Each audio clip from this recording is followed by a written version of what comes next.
shi ne idan har babu ke na kai da komai yayi ne Sabuwar zuciya ƙaunar kanta idan har babu kai na kan da komai yayi ne alawar zuciya ta kama jijiya da faɗa rijiya ne ki sanyo kugiyar ki cakwai Habibi zuciya aman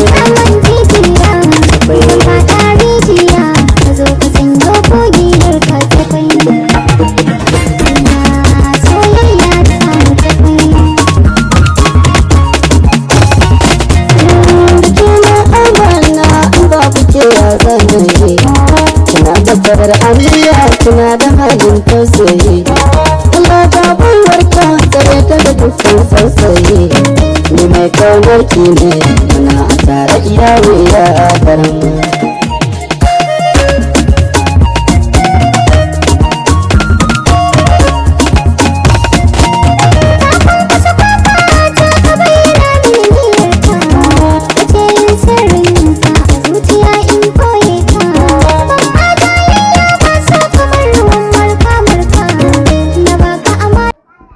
mai sauraro kun saurari shahararren mawaƙi wato jigon nan na mawaƙa wanda da zama shahararre a ɓangaren waƙoƙin hausa na musamman wato ku jinjinawa shahararren mawaƙi auta mg boy a cikin waƙar da ya wallafa ta shekara ta 2026 wato wacce laƙabi da suna cakwai waƙa ta musamman wacce an sha gwagwarmaya kwarai da gaske wajen rera wannan waka ta musamman wacce aka yi wa lakabi da suna cakwai kamar yadda wakar ta kasance ta musamman haka mawaƙin ya kasance na musamman saboda haka masu sauraro ƙwarin gwiwa da jinjina da like da sharing muke bukata a wannan bidiyo namu na musamman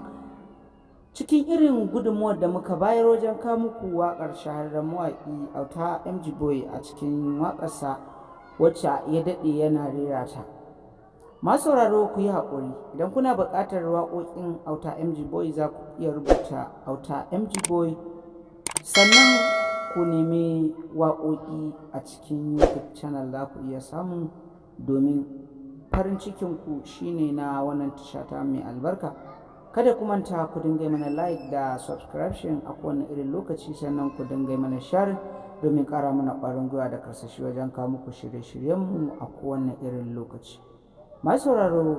idan kuna buƙatar waƙoƙin shahararrun mawaƙa na musamman waɗanda suka yi fice a wannan lokaci kasance da wannan tasha domin samun waƙoƙi na musamman mun gode da sauraro tare fatan Allah ubangiji ya sada mu da alkhairinsa amin summa amin